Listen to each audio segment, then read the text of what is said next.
la patience. Salutations à tous ceux qui sont réunis ici aujourd'hui. Bienvenue. Aujourd'hui, nous allons réfléchir sur le thème de la patience dans cette méditation. La patience est un don merveilleux et précieux, mais en même temps, elle peut être délicate et difficile à pratiquer. Prière d'ouverture. Baissons la tête et prions ensemble. Dieu bien-aimé, nous te remercions pour le privilège d'appartenir à ta maison, à ton corps et à ton Église. Nous reconnaissons que nous sommes bénis d'être une partie de ton peuple, et nous nous efforçons de devenir ce que tu veux que nous soyons.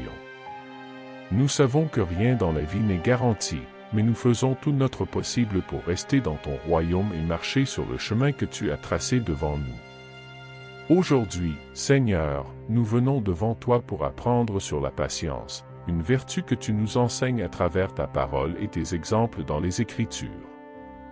Aide-nous, Seigneur, à apprendre et à valoriser ce précieux don, attendre avec foi, endurer les épreuves avec amour et espérer dans les promesses que tu as faites. Nous te demandons tout cela au nom de notre Seigneur Jésus-Christ. Amen. Thème de réflexion. 1. La patience dans l'attente des promesses de Dieu. Hébreux chapitre 6, vers 15 et 36. Ayant attendu avec patience, il obtint la promesse. Abraham est un exemple de patience. Malgré l'incertitude et le fait de quitter le familier, il a fait confiance à la promesse que Dieu lui avait faite.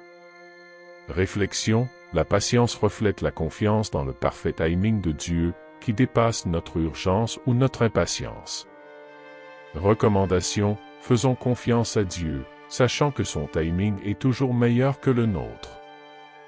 2. La patience dans l'accomplissement de la volonté de Dieu. Hébreux chapitre 10, vers 36.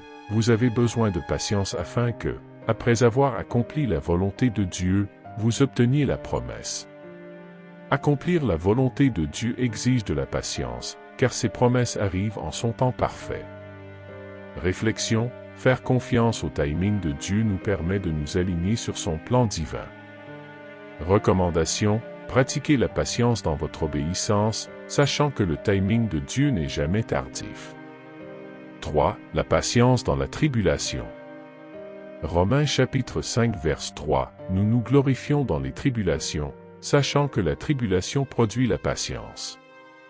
Les tribulations nous affinent, nous enseignent la patience et construisent le caractère spirituel. Réflexion, les épreuves ne sont pas des punitions mais des opportunités pour grandir en foi et en vertu.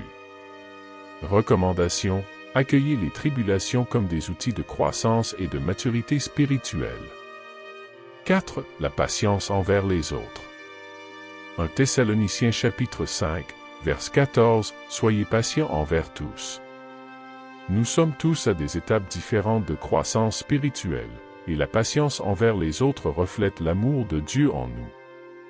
Réflexion, faire preuve de patience favorise l'unité et renforce la communauté de l'Église. Recommandation, traiter les autres avec compréhension et amour, reflétant ainsi la grâce de Dieu. 5. La patience dans les épreuves de la foi. Jacques chapitre 1, vers 2. Regardez comme un sujet de joie complète les diverses épreuves auxquelles vous pouvez être exposés. Dieu nous met à l'épreuve avec des promesses qui semblent tarder, mais ces épreuves renforcent notre patience et notre confiance en lui. Réflexion, la patience dans les épreuves démontre une maturité spirituelle, transformant les difficultés en bénédictions déguisées. Recommandation, persévérez avec joie, voyant les épreuves comme des opportunités pour vous rapprocher de Dieu. Prière de clôture. Père céleste, nous te remercions pour le précieux don de la patience. Tu nous as enseigné aujourd'hui l'importance d'attendre tes promesses et d'affronter les épreuves de la vie avec foi et espérance. Seigneur, aide-nous à faire confiance à ton timing parfait et à nous rappeler que les tribulations ne sont pas vaines mais nous affinent et construisent en nous la persévérance, le caractère et l'espérance. Fortifie notre patience, Seigneur, pour accomplir ta volonté, aimer les autres et attendre ton timing. Que nous t'honorions et te glorifions toujours dans tout ce que nous faisons, sachant que tu œuvres dans nos vies à travers ton Esprit Saint. Nous te donnons tout honneur, gloire et louange, car tu es digne de toute notre adoration. Nous demandons cela au nom de notre Seigneur Jésus-Christ. Amen.